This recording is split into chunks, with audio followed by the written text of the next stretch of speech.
that pump's just gonna go meh. Spinny, spinny. If you can get yours off that easy, well done to you. We're going to charge you 6 times the amount what the part's worth just because of jab tax. Robbing.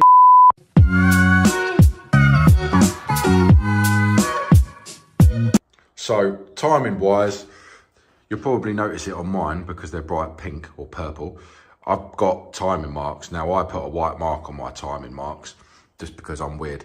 So then, on the pulley, you have So anyway, there's a mark on your pulley. I'll show you it in a minute. So basically, we're going to turn the crank until these two, you see the timing marks there on the back plate, those little marks that go up, they need to be lined up with that. I'll tell you what, let's take the auxiliary belt off first because that actually makes more sense.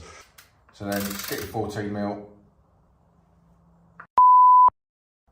pull it off till it's loose, watch your fingers. And once the belt is off, remove. If you've got a standard 1J, all my aircon's missing. That's because I removed it. So if you remove the aircon compressor or the aircon full stop, you need to support the power steering pump because obviously it will crack the head if you don't support it. So you need a big old chunk of metal there. But obviously the belt is different. That is the belt that I use. If you have the aircon delete, it is a 6PK1885. That's worked magics for me. So you can see, I've actually still got the original white marks there. So I always just white dot, so I know exactly where the timing mark is. So you'll see that, well, it's not exactly, but that's lined up there. So we should be able to see the line in the crank now. All right, so yeah, slightly out. By a tooth, I'd say, but never mind. So now the dreaded job of getting that bottom pulley off. I cheated and I did this when the engine was still in the car because I know how much of a that bottom bolt is. So I'll put an affiliate link in the description below, but you can get these for about 60 quid on Amazon, I think. So what this does, you've got 2 threaded bolts, well, you've got 2 threaded holes here.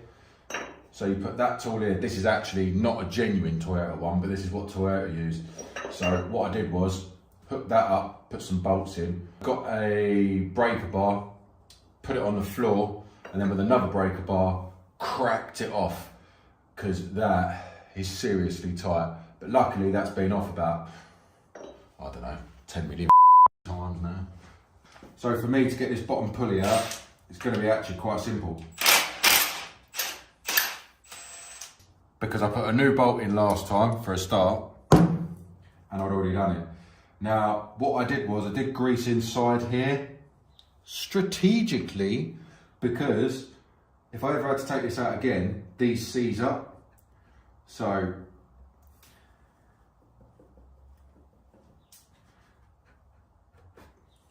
look at that, like a glove. If you can get yours off that easy, well done to you, but I've prepped this so many times now. Look, you can't really see it, but it's got a nice layer of grease in there so it didn't seize. So that's a nice little trick when you're reinstalling it. Grease that up, not excessively obviously, just grease it up so you can actually get it off. So next job is gonna be power steering pulley off. That's not the power steering pulley. That is get the water pump pulley off, get this cover off.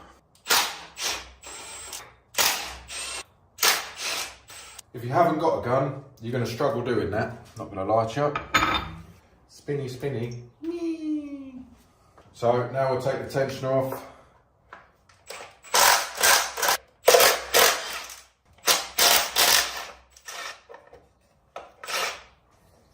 So these tensioners, this is the only part that I've not actually properly replaced. I cannot find a cheap one. These are like 150 quid for tensioner. It's ridiculous. Good old jab tax. Do you own a Saw or a Supra or anything jab? We're going to charge you 6 times the amount what the part's worth just because of jab tax. Yay, robbing bastards.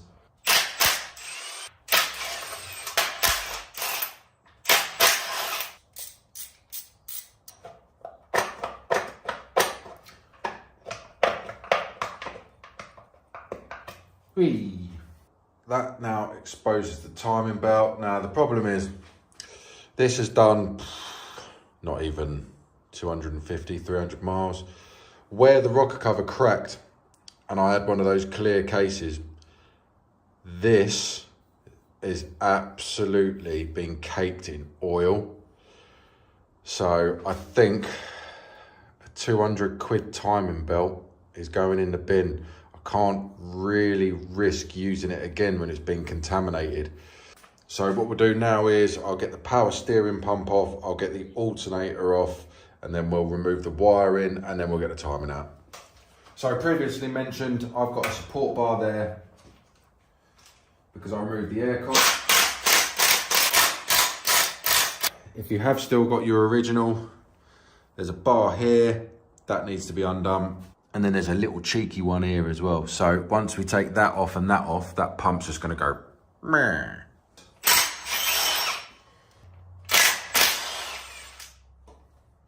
So for the alternator, you've got one here and one here. Now this is a nut, so what you wanna do is get rid of that one first, take that out, and then the alternator will drop. So just make sure you've got hold of it, and then just slide it out.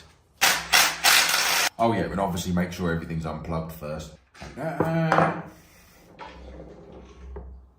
Slide it out. With the alternator off, you can actually get to the tensioner and to the crank sensor there. So tensioner, you've got two bolts. You've got one there and one there.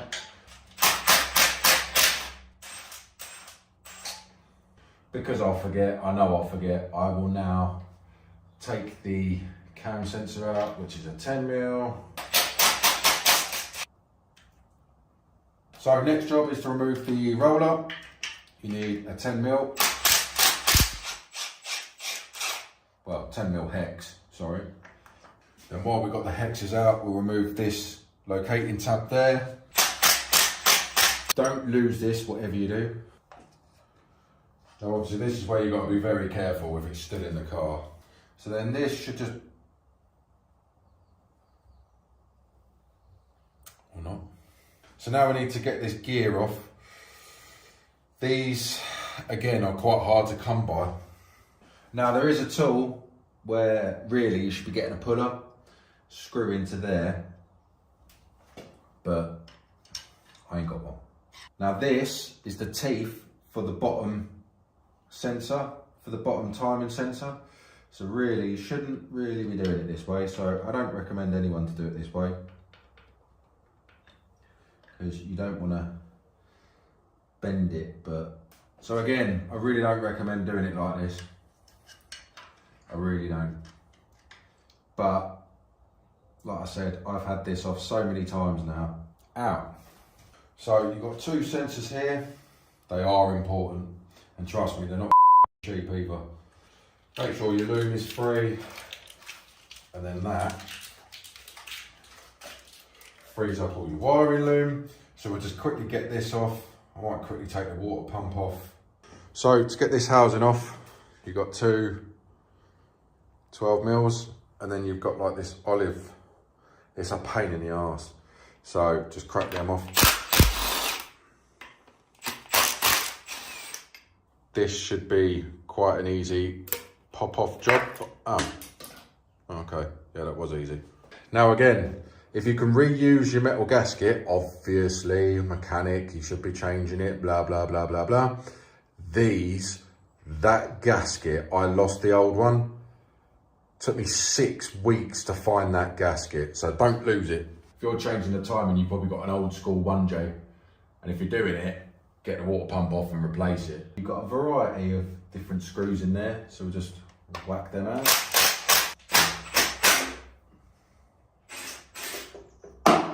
So there you go, guys. All the timing belt is off, the water pump is off, all the bottom pulleys are off, everything is off. I'm not going to be taking the cams out, the pulleys off on the cam side. That is going to be a completely separate video. So if you've learned something and you enjoyed the content and it's been helpful to you, all I ask is you press the buttons, like, subscribe, and if you really love me, press the notification bell so you can see all my new videos.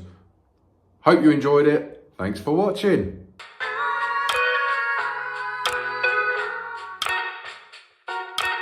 Oh,